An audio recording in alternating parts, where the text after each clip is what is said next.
Yeah, hello, this is like me with no makeup and like with some like honey in my hair because I'm using honey on my face now for acne. It's pretty good. You just leave it on raw honey. Anyway, God, this stuff about having like been in a relationship with a narcissist is like really hitting me now. I think the process for like getting over a past relationship is very different if you had a relationship with some sort of personality disorders dynamics. And I'm not saying it was all him. I mean, I got drawn into it, or I guess I had to be susceptible in order to play along with it, or in order to not see how strange it was and not get out of it. I mean, I tried getting out of it, but I guess I got kind of vulnerable because of being fatigued and stuff. So,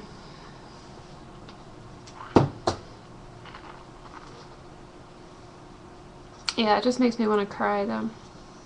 Just thinking about some of this stuff, because now looking back on it, it looks so strange. I think when you have a normal relationship and it ends, you feel sad and you kind of grieve over the loss of like the nice things, or like what was good about it. Whereas when you have a relationship with a narcissist and it ends, and you realize what was going on, you're like, it's very easy to get over it because you're like, awesome, now I see what was going on, now I see what I was picking up on the whole time. And you're just like, okay, great, well, I'm glad that's over. Awesome. And also it's like a big relief because finally you can respect yourself again because somebody's not there like pounding down on you all the time, and it's just a huge relief. And maybe you start having a lot fewer problems of your own, and a lot of your quote-unquote emotional issues clear up, and you realize the outside world, people are so much nicer than the person that you were with. So it's really easy, actually. What gets funny and hard is then later on, as time goes on, as you get used to a normal level of respect from other people, and as you get used to the way that normal people treat you, and and that you're not around this sort of narcissist thing affecting your self-image all the time, then looking back on it, it's so fucking eerie. It's so intense, and I just like, it's hitting me how incredibly intense it was, of the like day after day, minute after minute, just the harm and the criticism and almost everything that guy said. And it's funny because I go back and I recorded a couple times when we were talking or arguing and stuff, and it's funny to see me because here I am just like listening to him say stuff and I'm just accepting it. And now, looking back on this, I'm like, girl, why'd you let him get away with that? Like, that was so rude. Like, it just, and also, it just gives me chills, too, because, like, I'll listen to the recordings of what he's saying, and stuff like, well, I'm just trying to be reasonable. And I'm like, dang, like, he's like, slipping in the, like, I'm up here, you're down here, just, like, everywhere. It's just, like, these, like, forks poking at you all the time, and I'm like... And just to think that was like a 2-minute clip of it, but then I was getting it hours a day or hours a week, and just the kind of immense disrespect, like on the weekends, he just like, and then just thinking back on over stuff that happened that I sort of thought was just the way things were back then, and looking back, I'm like, what the fuck? What was going on? What the hell? Like, for about a year, I slept on an air mattress or the couch in my own house that I was living in with my boyfriend. I was paying a considerable amount of rent too, and well, he's my ex now, but and there was a double bed with space for both of us, but it seemed normal that, oh well, it wouldn't be any good if I were to bother him in bed, it's his place. So and anytime I would comment on like, well, we both live here, we should see this as equally our place, he's like, no, it's my place, you're visiting me, you're staying in my house. And I'm like, well, I pay rent. And he's like, well, until you pay half the rent, it doesn't matter. Even though like I was in treatment for Lyme, and my parents had to pay the rent for me, and he made enormous salary, so that was weird. Yeah, so I slept on the couch forever, and then it was like a big deal when finally I was like, you know what, I'm gonna sleep in bed with you. I like the bed. It's a comfortable bed. It's like, it was one of those Tempur-Pedic mattresses. It's pretty nice. it was after like he was gone for Thanksgiving and I slept in it. It's like, dang, I sleep better here than on the couch. I want to sleep in here more often. So and it's true, he would sleep on the couch himself sometimes, like if he came home really late. You know, so it's not, I guess, whatever. And other stuff like I don't know, he'd just like do a lot of like escaping from me because I was just seen as like such a bad thing. And it's just a very harsh situation. And now, oh, the other thing that makes it weird when you get out of a relationship with someone like this is that if you have to get in touch with them at any point, like I had to talk to him to get my clothes, to get him to ship some of my clothes. And, you know, I talked to him like maybe 4 or 5 times since we broke up. And it's like, you hear about what they're doing afterwards, and then you're like, oh my god, this person is crazy. Like, because like, just the number of girls that he was dating for a while there, and then getting into a relationship, like even worse. Like, so he like breaks up with me because he's like, oh, you're not emotionally stable enough for me. And it's like, surprisingly, as soon as I got out of the relationship with him, I'm very emotionally stable now. I'm not having like any of the like anger and stuff that I had that was, you know, largely because he was treating me like a jerk, right? But so then he goes and gets into a relationship very fast with someone who's alcoholic and borderline, basically, and has, you know, I don't want to go into too many details, but has some really significant issues. And it's like, wait, does this make any sense? Like, if you're breaking up with me for my emotional issues, apparently, then you get into a relationship that has even more issues. And it's like, well, yeah, narcissists tend to attract and want to be with people who are borderline, and they tend to bring out sort of this borderlineness in people because the people just feel powerless and they feel like they don't have a sense of self around this person who's sort of pushing them around. And it's just, oh god. And so like just seeing that happen to someone else and being like, oh my god, that's what happened to me, and, you know, hearing about what he's doing to this person now. Like, he's writing to me saying, oh, you know, my current girlfriend needs to get dialectical behavioral therapy. Can you give her any advice? Because I looked into it when I was dating him, because he kept telling me, you're out of control, you need to get some therapy so you can control yourself, so you won't get mad about what I do. It's like, if there's any issues, it's like the other person's problem. So, right. And so I'm like, gosh, like, is she going through what I went through? And it's just weird to see it as something that he's done to many people, and he probably will continue to do to people. And I mean, I wrote back, sure, here's some references, but I think you need therapy too.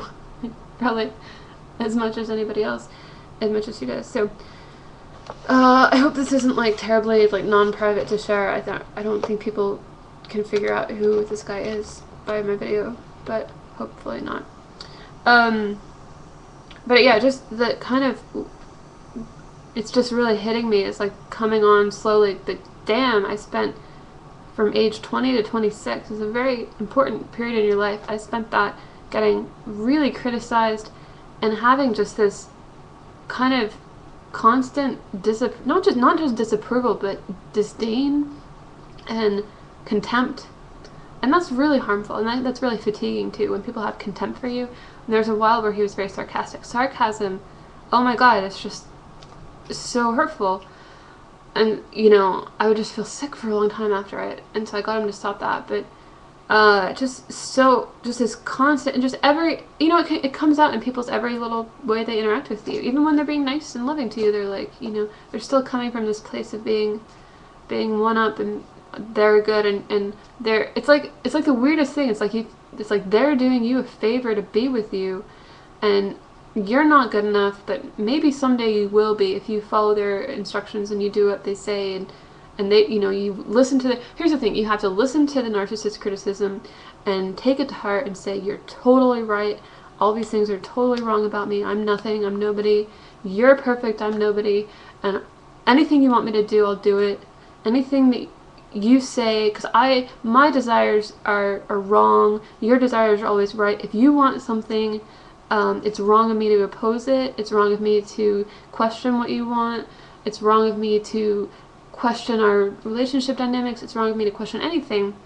It's just all about being like your servant. And it felt a lot like, say, being a servant to a king, where nobody questions the king.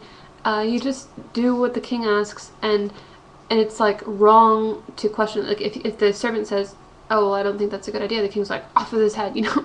All right, like what are you doing? You know, like how dare you question the king, right? And so these narcissists kind of like set themselves up by their, because sometimes they're smart and they have power and they just manage people like this so that they're on top, because I guess they feel like they need that, and they're hurting a lot. It's not like they're the victors or the benefactors or anything. They're not enjoying this either. It's like that's what they feel like they've got to do to be safe. So, and you know, I think that that's a really important thing to keep in mind when thinking about narcissism, is that it's not that these people are so powerful and winning the game and everything. It's that they're emotionally damaged or emotionally disabled because of trauma and because of stuff that's happened to them, and you know, and they're hurting too. Like they're as damaged and traumatized as what they do to other people. You know, it came from somewhere. You know, and people don't just like come up with this for no reason. And so rather than seeing like, because I think a lot of people are like, oh, the narcissist hurt me so much. I mean, I've been saying this in this video, right? But it's more that that kind of preserves this feeling that the narcissist is up here and you're down here and they have this power over you. It's more like a very strange accident where it's a funny disability because it actually ends up giving people more power. Or the way I would describe it, I feel like this is a very accurate description, is it's like being a caretaker for a disabled person when you're in a relationship with a narcissistic person. It's like maybe being a caretaker for somebody with mild autism or, you know, whatever. You have this caretaker feeling where you feel like you're always on call when they're around and you've got to watch out for their emotions and sort of manage things. But the odd thing about it is, even though they're the disabled one, they end up, I mean, you could be disabled too if you're drawn into it, but they end up convincing you that you're wrong. And so imagine if you're taking care of somebody with dementia, and then they were so convincing and powerful that they convinced you that you had dementia and they were fine. And that's just crazy making. You don't know what to do. Like, you're just like, because you're like, dang, like things are so strange and I feel like shit about myself. But this, you know, and this person's telling me that I'm all wrong, but I still notice myself being like very responsible and doing my best, and you know, it's just so weird. So I feel angry. I feel really angry about how this happened to me, that a lot of good years in my life were taken over like this. And you know, where did I go wrong? Where were my mistakes? Like, I think I called it right originally, where a couple crazy things happened when I met the guy, and I was like, okay, this guy's a jerk, I'm not going to meet with him. But I was eating at his co-op, I was an eating associate, and he just he's very charming, he's very persuasive, he pushes, and I was trying to ignore him, and he's like, kept talking to me, and I should have just ignored him, you know. But he's very handsome, and narcissists really play themselves up. They dress well, they're handsome, they give off this air of, I'm the best, I've got my life going on, it would be a really big benefit to you to associate with me, look at all this, how great I am, you know. And I guess I was susceptible to that because I didn't, you know a lot better, you know. So I went along with that, and I remember when we were first dating, I wrote a little note to myself, said, this guy is evil, this is just an experiment, I'm just dating him just to see what it's like to date somebody, because I really had only sort of semi-dated somebody I didn't like very much, and before that, and I felt like we'd date for like a month or two or something. I mean, this was college, it was a summer, but I guess I just kind of got drawn into it, and then I kept trying to say, something's up, I kept trying to get out, and it was just too sticky, until, you know, finally things blew up. And it's so good that I got Lyme, so that it didn't go on more, and so that, you know, it became more clear, because I guess when I got Lyme, it became much more apparent what he was like, because I was less able to keep up my side of the like responsibilities of narcissism caretaking, and I wasn't able to just do what he wanted all the time anymore, and so I got to see what happened then. Crazy stuff, right?